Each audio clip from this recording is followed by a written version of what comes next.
let's talk about psychic stuff, dude. Let's talk about ESPs. Okay.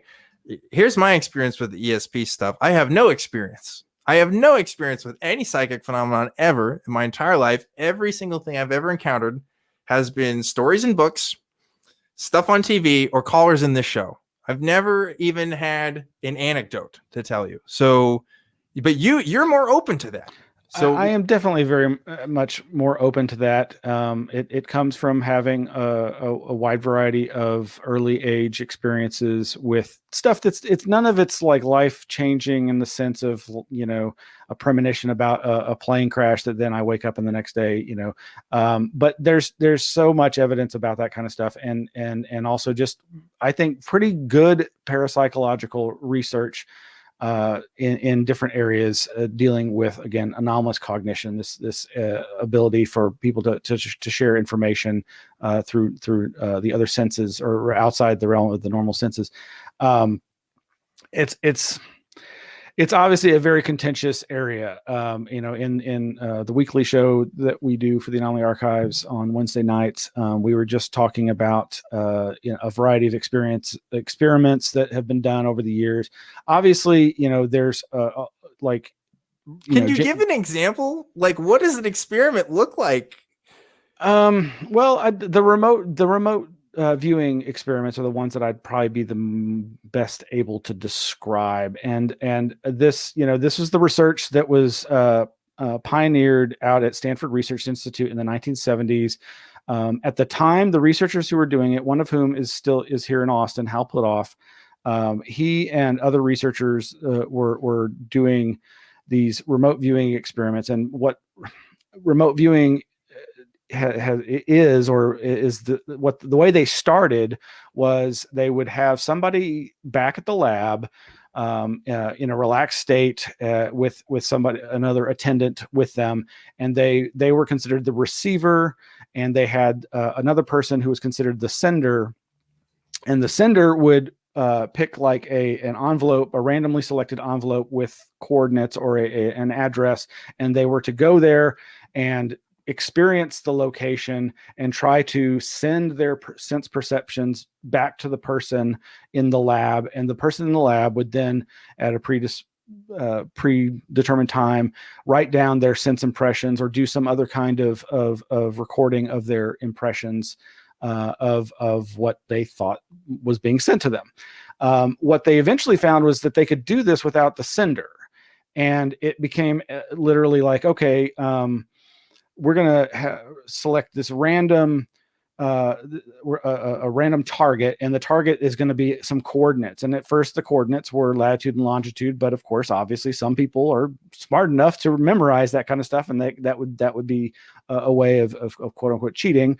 But so they started assigning just random numbers and letters as the coordinate target. So there's no way for this person to know what the target is. And in the best experiments, everybody who's conducting the experiment is blind to the other aspects. And so this random target is selected, and they try to sense the target, the location or the object or the person or whatever the target is. And they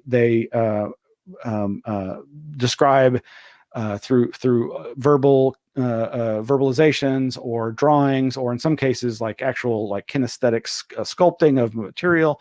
And then of course, then it's a matter of, well, okay, the skeptics are going to say, that the descriptions, there's going to be just enough information, sure, in the description to meet any of the actual targets.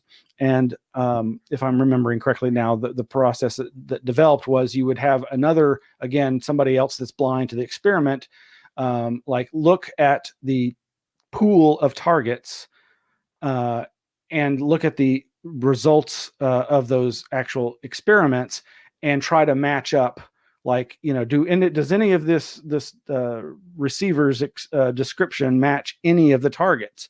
And seemingly more often than chance would predict, this third party was able to match those up. Okay. And I'm probably doing a terrible job of describing this, but so as it turns out, and the scientists, Hal Puthoff and Russell Targ, they published their findings in a book called Mind Reach. I still highly recommend that book. It's from the 70s that talk about this basic process, the evolution of their experiments. Now, as a side note, this is also the group that had Uri Geller, the Israeli psychic, come over. Obviously, the spoon bending guy. The spoon bending guy, yes. Yeah. And so highly controversial, mostly regarded as a charlatan by skeptics. He came over and they did some experiments some of which seem pretty impressive. Others, it's like, well, he's obviously a charlatan some of the time. Anyway, okay. Meanwhile, there's the military intelligence was funding secret versions of the same project at the same time there, and used it operationally for the next 20 or 30 years until it was, I guess, until the 1990s when there's that movie it was ceased. About it. Yeah, really fun movie, right? Based on the book by Ron Johnson, who also infiltrated Bohemian Grove. So. Oh, we haven't talked about Bohemian Grove, actually. We should. Right, he was right there with Alex Jones. Yeah, that's right. Yeah, Alex Jones, his first big break was invading Bohemian Grove, I think back in like the 90s, right? And like I think he did it just because like nobody just questioned the fact that he was there. He kind of just like walked in or something. Yeah, he and his ACTV assistant Mike Hansen, who actually has donated some of his stuff to the Anomaly archives. Mostly just religious and spiritual texts, which we have a lot of at the archives, kind of like the Free Thought Library. Yeah, there at the ACA.